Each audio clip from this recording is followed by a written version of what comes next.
welcome to my Stop Fighting with Your Son podcast. If this is your first time here, I recorded 4 episodes especially for you to help you eliminate the fights right away and start connecting with your boy as soon as possible.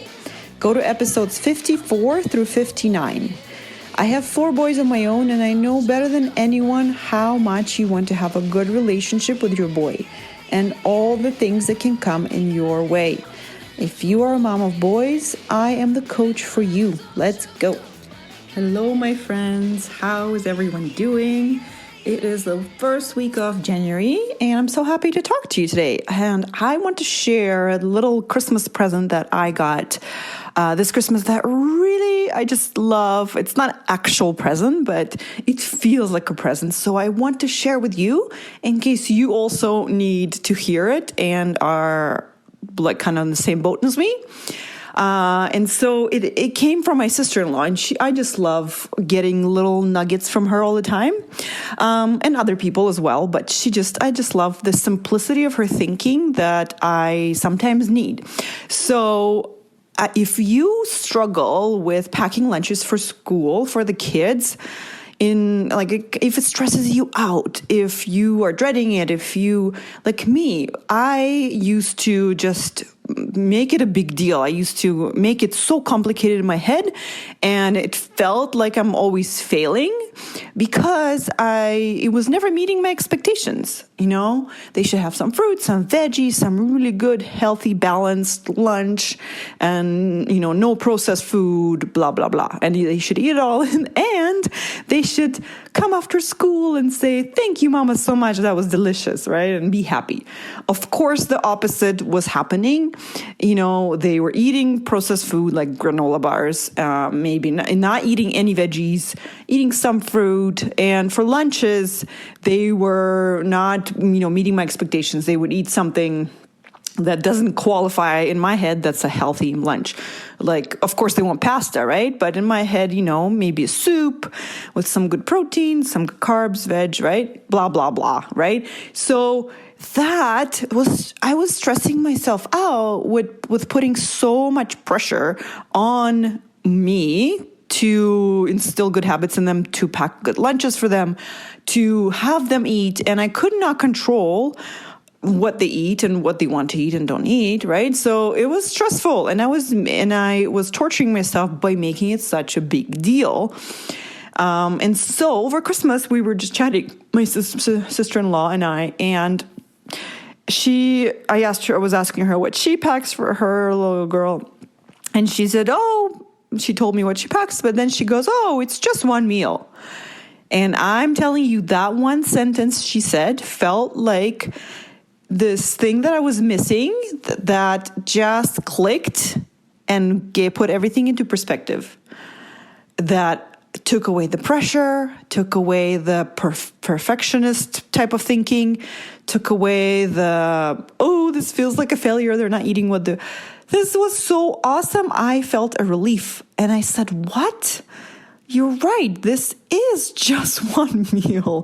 Why am I making it such a big deal? And if you right away, when I thought of it that way, I thought, well, if it's just one meal out of 3, and the other 2 meals of the day, they are home, I have more control of what I can give them and everything, then I don't have to stress about it as much, right? And so notice how the thinking, that's what made a difference from me. And I really hope you can find some type of thought or mindset or something that will click for you and will take away the stress over packing lunches and snacks for the kids. It does not have to be that stressful. We make it stressful by our thinking, by trying to make it perfect, by expecting things that don't match reality. We make it so stressful. And so I just love thinking about it that way. And when I think about lunches as just one meal of the day, then all of a sudden, I'm not so worried about lunch. I just think, I know what I can give them for their lunch. And I am more open and willing and motivated to create other meals of the day more nutritious, right? So for breakfast, I have more options at home what I can give them because it's warm. And for dinner, right? At school, they don't have an ability to warm things up now because of COVID. And so it's a bit limiting, and things don't travel well, right? When they're cold, they don't want to eat it. So that's what happens when the thinking changes. All of a sudden, the feeling becomes lighter, more open, not so tense, not so pressured. And when you are open and light, you start looking for opportunity to make things good, right? How can I feed them well for breakfast that I don't even care what they eat for lunch, right? How can I feed them well for dinner because I know they were just snacking through the day, right? Do you see how that thinking creates a feeling? And the feeling drives the action of making the meal times nutritious, which is actually what I want, right? It's because that's how our thoughts create our results. Our thoughts create that feeling. And the feeling is very important because it's the fuel for what we do. So before, when I was stressed out about lunches, I was feeling kind of closed and shut down and tense and worried. And so I was not looking for opportunity to give them more nutritious food. I was only looking for proof that I'm doing it wrong, that I'm giving them the wrong food, that they're not getting enough, that they're not eating this. I was just creating, and I was not giving them any more nutritious food because I was not looking for that opportunity. Right? I was just looking for evidence how everything is not working out. So that's one of the awesome presents that I got for Christmas.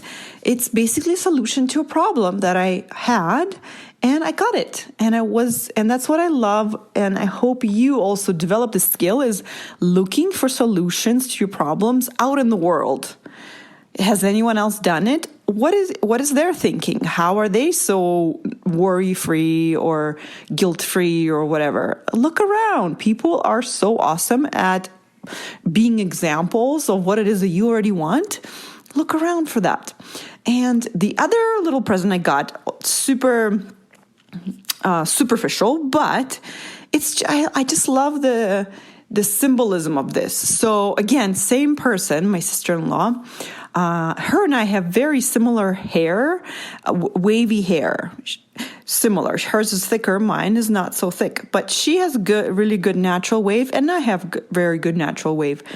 And so we got to talking about that, and she has beautiful waves, and I was saying, like, how do you, I know that she air dries her hair, so she doesn't blow dry it, she doesn't do anything.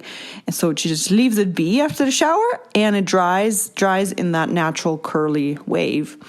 And I said, don't you get cold in the winter? It just gets so cold when your head is wet, right? She said, I just put a thick sweater on. And don't you just love it when you just hear something from somebody, and in their head, it's so simple. If you're cold, put on a warm sweater. And of course, for me, I was making it more complicated than it needed to be. I haven't even thought of that, right? I was like, if my head's cold and I get cold, that's it. The only way to warm up is to dry my hair with a blow dryer, which of course gets rid of all my natural curl. And then I have to go and put the curl back in with a curling iron. So now that I've tried her method, it totally works. It is super simple, and it brings out the natural curl in my hair with me doing zero effort. And so the symbolism of this makes me think how amazing things work out when you just get out of the way, when you let the natural way of being come out without doing much to it, right? Like when we just leave things be, beauty comes out. instead of trying to force our way, instead of trying to manipulate it, to control it, right? That's how we go about life with our plans. We always try to make things work the way we imagine they should work. But if we just step back and let things unfold, oftentimes it works out so much better than you even imagined. I see it all the time, especially when it's something that has to do with my husband having to plan things. He's not such a big planner as I am. He likes to leave things till the last minute, and then he makes a decision on that day or that moment. And I have seen it again and again and proved it for myself. It works out so much better than I could have imagined or planned for the whole family when I let things go, when I don't get involved, when I just kind of put my wishes out there in the universe and don't try to manipulate my husband, don't try to control it, don't try to ask him, I just kind of like let it be, and things work out so much better. So I love the idea of this, the hair. Let the hair do its thing. Find a way to support the hair. Find a way to support the natural state of things in the world by, not getting in the way, right?